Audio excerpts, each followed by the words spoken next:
सोच रही थी थोड़ा और पढ़ लिख लिया होता, कोई डिग्री हासिल कर ली होती तो शायद तुम्हारा हाथ ही बटा लेती। हम एक नई जिंदगी की शुरुआत करने जा रहे हैं, एक खूबसूरत और हसीन जिंदगी। बस यही सोच रहा था कि अगर इस सिचुएशन में मैं होता तो मैं कभी भी किसी को अपनी फैमिली पर प्रेफरेंस ना देता। अब तो तुम हमेशा के लिए मेरी होने वाली हो।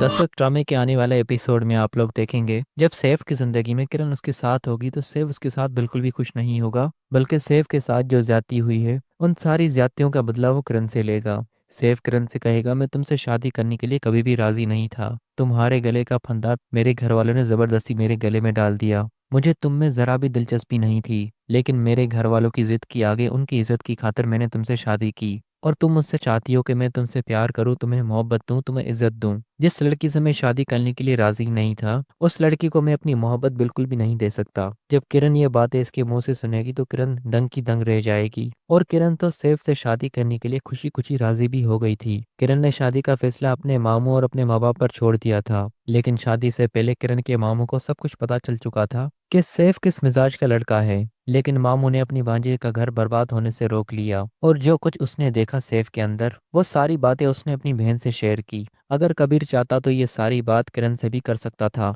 लेकिन वो उस वक्त किरण को इतना खुश देखकर उसकी खुशियों को बर्बाद नहीं करना चाह रहा था। लेकिन शादी से पहले कबीर ने किरण के माँ बाप को इस बात से आगाह करने की पूरी कोशिश की थी कि वो लोग किरण के बारे में और सैफ के बारे में एक बार सोच लें, कहीं ऐसा ना हो कि एक बार की गलती सारी जिंदगी का पछतावा बन जाए। लेकिन उस वक्त किरण की माँ ने कहा, सैफ बहुत अच्छा लड़का है, हमारी बेटी को बहुत खुश रखेगा, और तुम जो सैफ की तरफ से गलत फहमियां पाल कर बैठे हो ये तुम्हारा एक किस्म का वहम है। वहीं पर सजाद भी बोल पड़ता है कि तुम अपने मशवरे अपने पास रखा करो, जब इंसान की खुद की जिंदगी ना बन पाए तो दूसरे की जिंदगी खुशी खुशी बनने का मौका दे दे। एक दिन ऐसा आएगा कि सज्जाद अपने फैसलों पर पछताएगा, और उस वक्त कबीर का फैसला सबसे ज्यादा अहमियत रखता होगा।